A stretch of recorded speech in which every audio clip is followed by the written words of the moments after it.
If you were an 80s baby, like myself, you might remember the Garbage Pail Kids.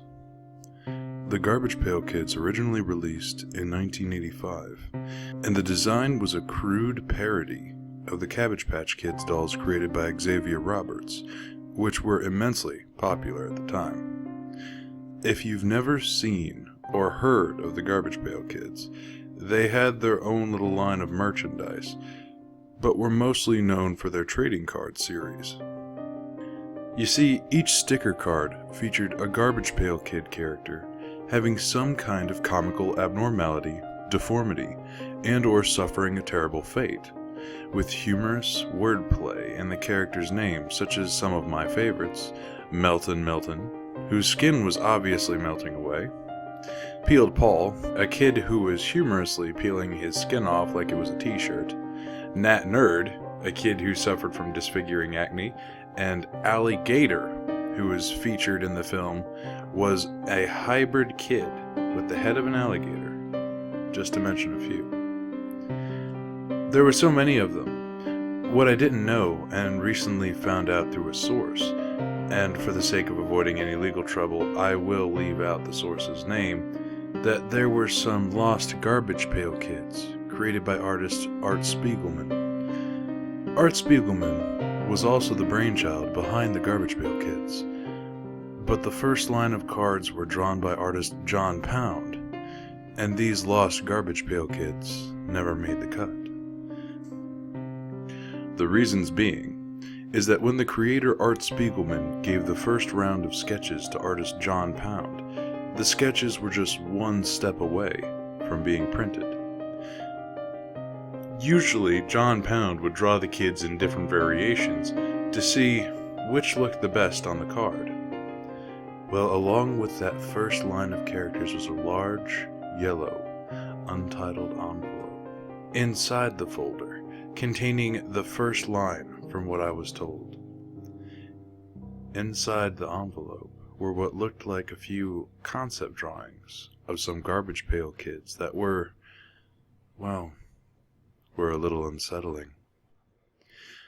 Now, it's kind of hard to picture an unsettling Garbage Pail Kid that wasn't already crude and unsettling to begin with. That was the whole point of the Garbage Pail Kids. The unsettling part about these characters wasn't necessarily just about the imagery, but the play on words in the kids' names, along with the condition that they were in.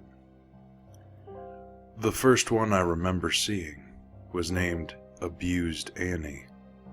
It showed a little redhead girl, curled up naked, sitting in a corner, frightened. Abused Annie's body was badly bruised, and looked as if she had welts on her back from being whipped. Also on the picture, you could see an adult's shadow with their arms raised up in the position to hit her.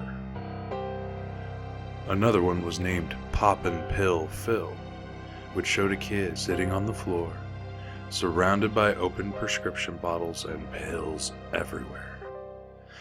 His eyes were bloodshot, he was foaming at the mouth, and had a severely bloated stomach.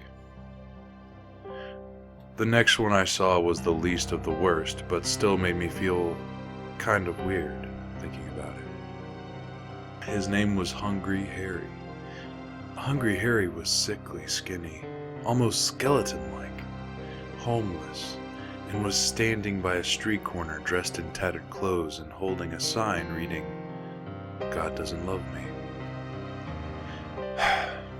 There were many others in that envelope that were very disturbing, and I choose not to bring them up right now.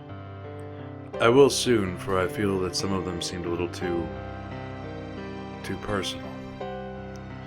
But I have to say, the one that stuck in my head the most was named Stillborn Art. While most were drawn in a comical, comic book-like fashion, Stillborn Art was drawn the most realistically and crude out of the bunch. It really looked like Art Spiegelman put a lot of emotion and time into this character. The child was a partially developed fetus, resting in a pair of arms. I remember it having so much detail in the picture, it even had what looked like, to me, was a tag around the dead baby's ankle that read, Art Spiegelman, Jr. I thought, if this drawing was created from a real experience, why would Art Spiegelman make a character out of his own dead son? Maybe to release his emotions from being built up over the years? Or he's just disturbed in the head. Who really knows? The Garbage Pail Kids card series was discontinued in 1988 due to declining sales. And in 2010, they were planning on putting out 6 unreleased cards, plus 10 of the most popular fan favorites. So where are they now? None of those unreleased Garbage Pail Kids cards were any of the ones that were in that large yellow envelope.